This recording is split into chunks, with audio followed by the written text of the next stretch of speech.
Can mediation help you resolve your family law issue? My name is Goldman. I'm the director and founder of Goldman and Associates. Our firm has a primary focus on family law issues here in Michigan, and today we're continuing our video series designed to educate and inform the public, so please subscribe to our channel. Mediation can play a real important role in working out your problems because you have to understand that the mediator, he or she's a neutral. They don't have a horse in the race. Really, they don't care if you get the custody or you get the custody or you get the TV or you get the TV. They don't care. That's not their job to care. They're not advocates. They're not the judge. Their job is to try and find a middle ground. So it doesn't matter what you're really talking about. Their job is to see, is there a way where, despite how you feel, despite your wanting to be right about the situation and you were wrong by the other person, despite all that, is there a way to come up with some kind of arrangement that brings resolution? That's what the mediator is really looking for. And to do that, sometimes we need to have open communication about things. What do I mean by that?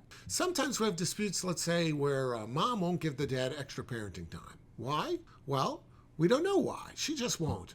But when we get into it, perhaps with the help of a mediator, we find out that the reason why she doesn't want to is not because she doesn't want the child to spend more time with dad, but dad has a girlfriend that she doesn't like. She didn't want to say anything, but she doesn't like that girl. Why? Well, it could be because of the competition, or it could be because that girl's a drug addict and an alcoholic. So if we know the reason, we might be able to fashion a parenting time schedule that says that the other girl is not going to be there. We might be able to do that. But if we don't truly know, if the communication isn't open, so we're not transparent about what we're talking about, never get anything done. A mediator will help that because a mediator is a third party who, like I said, doesn't have a horse in the race. Doesn't really care. It's not worried about insulting that person or that person's girlfriend because the mediator's not involved. So therefore, it might be easier to communicate through the mediator and have the mediator use his or her communication skills to communicate to the other side without ruffling any feathers and without it being a problem. And that's where a mediator can come in. There are a lot of times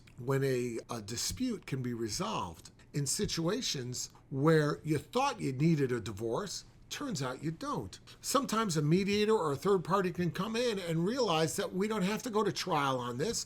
All we need is to resolve a logistics issue.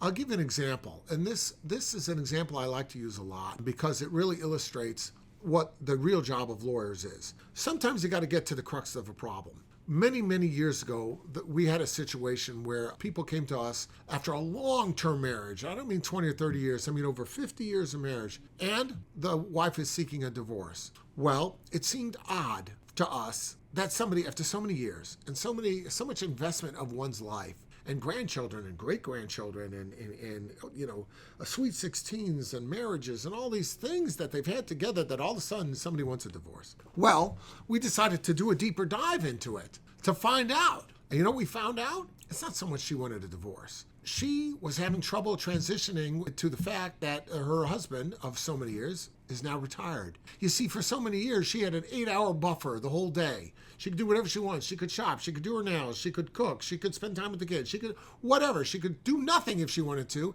And there was nobody there to comment about it because he was at work for 8 hours. As soon as he's home all the time, all of a sudden, quoting her, he's always around. I can't get a moment's rest. Always around. And he's thinking, what do you mean always around? I live here. I'm retired. I've worked my whole life to be retired, so I could always be around. But you see, they didn't need a divorce. They just needed to work out a better plan so that she could better transition into his being around. And we did it. You know what we did? We got rid of the divorce. And we made a settlement agreement that required him to go to the health club a minimum of 3 days a week from 9 till 3. That gave her time to get used to him being around a little bit, but not so much around, and then less and less and less, and ultimately we saved the long-term marriage and it worked out. Here's my point.